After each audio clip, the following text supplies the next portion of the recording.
Donna. Hi. Nice to see you. And you? You've been busying yourself away with the sort of the Karma Canine stuff? Yeah, I've been doing some one-to-one training classes via Zoom, which is a whole new experience. Good fun, but a whole new experience. Are they like in a field or in that garden while you're doing it? Or they're mainly in their front room. So we do a bit of chatting, and then I demonstrate with my dogs, and then they demonstrate back with their dog at their end. And then we troubleshoot if there's any hiccups in between. So is it like basic training or advanced training? It's a bit of both. So I've done some basics with some puppies, and then I've done some slightly more advanced bits and pieces, and then a few behaviour consults, which it's a really bizarre feeling not being able to actually demonstrate with the person's dog, which is what I would normally do, you know, and sort of show with their dog, and then they would sort of demo it back. So it's kind of just change your camera angle slightly so I can see what you're doing, and yeah. And it's harder to pick up on the body language of the dogs, like the cues when it's virtual, because and it's the same with people, you know, like I've done a few of these calls now, and yes, I can see you and yes, I can hear you, but it's not the same as being with you. No, and a lot of work with dogs is very much based on body language and just tiny little muscle twitches that you wouldn't necessarily see if you were looking at their face, for instance. So if you've got an owner and a dog's in front of them, they might not notice the tail carriage, or they might not notice that the leg's slightly turned out, and it sounds like nothing, but all those little things just give little hints as to what's going on for the dog. So am I right in saying, did you start off in the canine world as a veterinary nurse, or? Yeah, I'm still a veterinary nurse. For all that I only look 21, I've actually been qualified since 1997, so I feel really old when I say that. And some of the people that I work with, I've been qualified longer than they've been alive, which makes me feel really old. Yeah. But yeah, so I actually started in a rehoming centre, and worked my way around different units. So they had a dog section and a cat section, large animal, and then I got into the veterinary side of things and just thought, this is it. This is what I want to do. So if you're doing the nursing right now, but obviously you seem to be doing a lot of other things, like the one-on-one training you've mentioned, and then obviously you've got the Karma Canine wedding side of everything as well. So how does it all work? So I'm currently what's called a locum veterinary nurse. So I'm a self-employed veterinary nurse. So I go and cover holidays or sickness, that kind of thing. Obviously, with everything that's going on at the moment, I find myself with a lot more time and less time in practice. But the dog training came about because I decided I would take on a stray dog who came with various behaviour hiccups, shall we say. And I wanted to be able to help her. And I'm basically nosing, want to know why somebody or something is behaving in that way. So that started my dog training journey, and then I just found that I loved it. I just love the bond that people have with their dogs, and how you can just tiny little things can make such a huge difference to people and their relationship with their dog, and that to me is a massive reward. And the wedding dogs came about because when we got married in 2014, my dogs were the first on the list, which really upset my family when they discovered that they weren't first on the list, the dogs were. So they were first on the list, and then in the planning process I tried to find somebody who would take responsibility for the dogs, because having the dogs at the wedding is all well and good, and they're part of my family, and there was no question that whether they were coming or not. Actually, the logistics of the day, it's really hard if you haven't got somebody taking responsibility for the dogs, because you need to nip off because they need the toilet, or they're getting a bit tired, or they're being a bit cheeky and then they just need a bit of space, whatever it is. And equally, people love dogs as a general and want to cuddle dogs, and that again is a bit overwhelming if you've got lots of guests. Unbeknownst in my head, wedding dogs was born while we were planning our wedding. So well, that's it. I mean, there's a couple of weddings actually that stand out in my mind where I've been asked to photograph them because of my experience with dogs as well.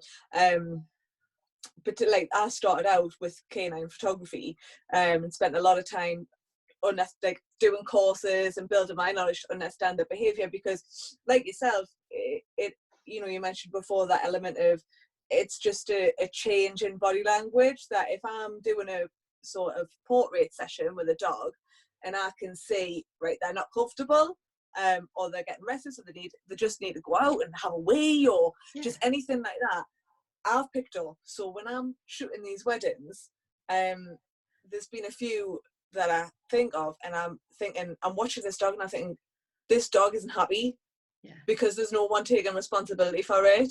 It's, you know, like you say, it's getting passed around. There's a lot of stuff going on.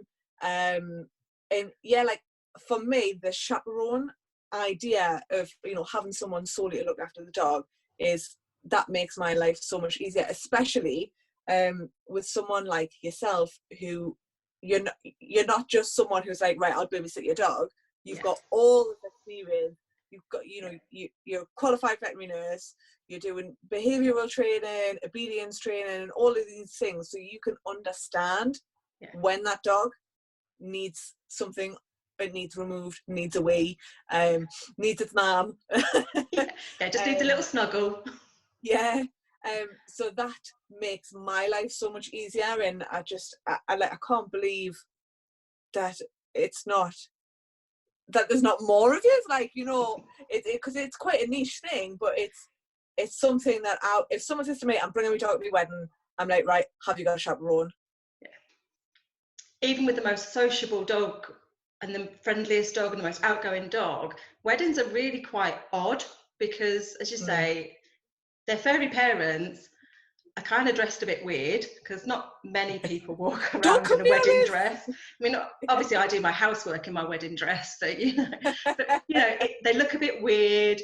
They're quite stressed, even though they're happy. It's quite a stressful day, and so they smell different to their dogs as well, and that in itself can be odd, because you look like my mum or my dad, but you're being a bit strange. And as you say, normally they might run up and jump up at them and be, you know, cuddled in, and people don't want that when they're dressed in their wedding gear.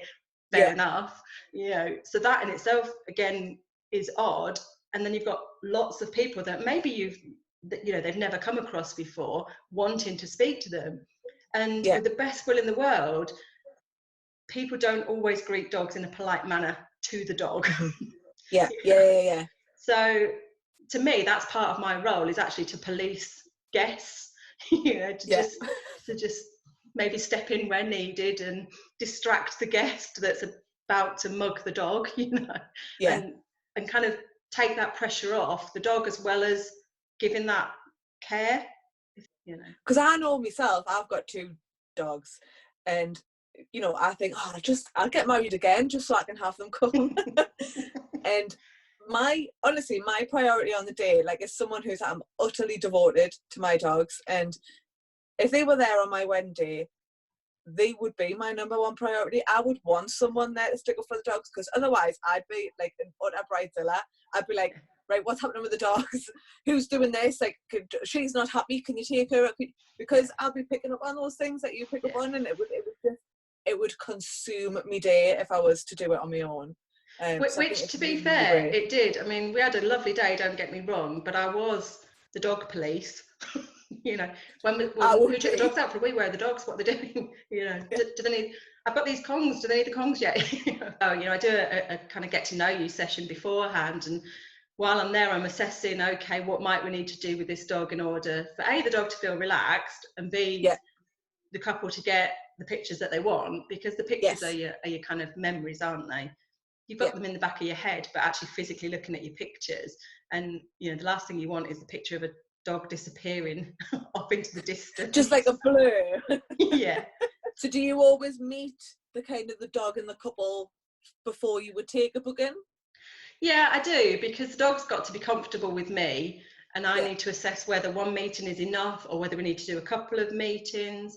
And quite often we'll have a sort of chat, and then we'll go for a wander with the dog, just as I can get a general idea of kind of obedience levels and a general feel for what the dog is like, to work out, as I say, whether maybe we need to put a training program in place beforehand. Maybe I need to come and do a couple more visits if they're particularly worried.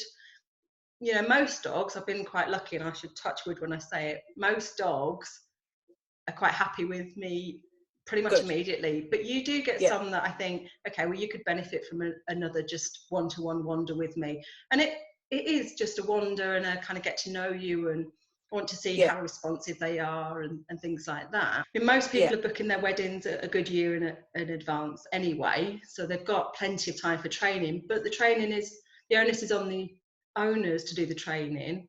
I can give them the training program, I can give them the backup, I can do the sessions, but I don't live with the dog. So, you know, we have had dogs that do various jobs on the day, you know, and equally we've had dogs where getting them to sit still for a photograph is a massive achievement. You know?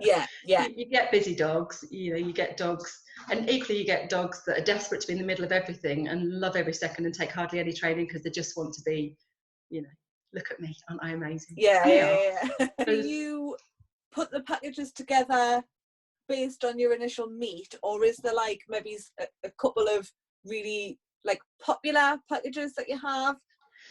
Yeah, I mean, each one in theory is completely tailored to the wedding plan, but there are kind of reoccurring things. So I've sort of split them into 3 packages, just of the most popular choices, really. So kind of the basic package, if you like, is just for the photographs. So that works really well when you've got a dog that's a little bit worried either by a lot of people or strange environments and things like that. And often couples want them to be part and parcel of the day, but not necessarily there for a long period of the day. And then we kind of, the add-on bits, if you like, is the dog's there for longer. So they might greet their guests, or you might want photos of the couple getting ready and the dog involved in that. Basically that just, it gives a longer time frame. So a lot of people kind of half an hour or so before, when guests are arriving, the dog's there to greet people, and they tend to be obviously everybody, all the guests need to be aware that the dog is going to be around, because the other thing you've got to consider is allergies and things like that. And then while the ceremony's going on, if the dog's not playing a role, then we'll go for another wander. And I find letting the dogs have a good sniff just kind of helps calm them down after they've greeted everybody, because it's exciting for lots of dogs. Then photographs at the ceremony, and then if the excuse me, if the reception's at a different venue, then we'll transport to a different venue. So in essence, you're kind of building on the package beforehand. And then sort of adding on from that is basically, you have me for 24 hours. So that's really popular if people are staying at their venue, but they want the dog to stay at home. So we still greet your guests, go for nice wanders, whatever kind of fits in with your wedding plan. Or that one includes kind of the training option. So if the dog is more involved in maybe the ceremony, if you've got a venue that's particularly dog friendly and are happy for them to be either in a marquee in the grounds or actually in the building itself, then the dog can play a role during the day. And then so as you can party on through till whatever time you like and not have to worry about getting up and getting back home to collect the dog, I then take the dog home and stay at your house. So how have you found lockdown in terms of like how it's affecting your business and how it's making sort of 2021 look? I mean, for me, it's quite quiet, but I think because people are either having to delay things or they're having to change their plans and they're not sure whether we can accommodate that and things like that. But always there's a way, because even if I can't look after your dog, I've got a small group of trusted colleagues that I would introduce, and if the couple were happy, then we would use those other people, if that makes sense. So for all that wedding dogs is me, I have a handful of people that I would trust my dogs with. So if I would trust my dogs with them, then I would trust other people's dogs with them, if that makes sense. So have you found you've had a lot of move over into 2021? We've had a few, and a few are kind of towards the end of the year, are kind of everything crossed that actually they don't have to change anything, and it's kind of wait and see, isn't it? So have you got like to kind of finish off? There was like a super top tip for like couples who are wanting to involve their dog in their day, and that they're wanting them to be looked after by someone like yourself, what sort of things should they be asking or looking for, like top tips to getting the right person for them and their dog? Well, I actually, on my Instagram page, I've got a free download that goes through how to kind of remove the stress for your dog and for the couple. And it talks about things like checking your venue is dog friendly, getting your dog used to going to that particular venue once you've picked your venue, getting them used to kind of being around you but not necessarily glued to you, and things like that. So, as I say, it's a free download, and it's just designed to help people kind of understand from the dog's point of view what could be helpful. So how do I get that? It's a free download via Instagram, did you say? Yeah, I've got it on in the bio. I've got a link in the bio. But equally, if people want to drop me a message, I can send it over to them. It's no problem at all. I do like it. So just before I go, is there anything else that you like want to share with everyone?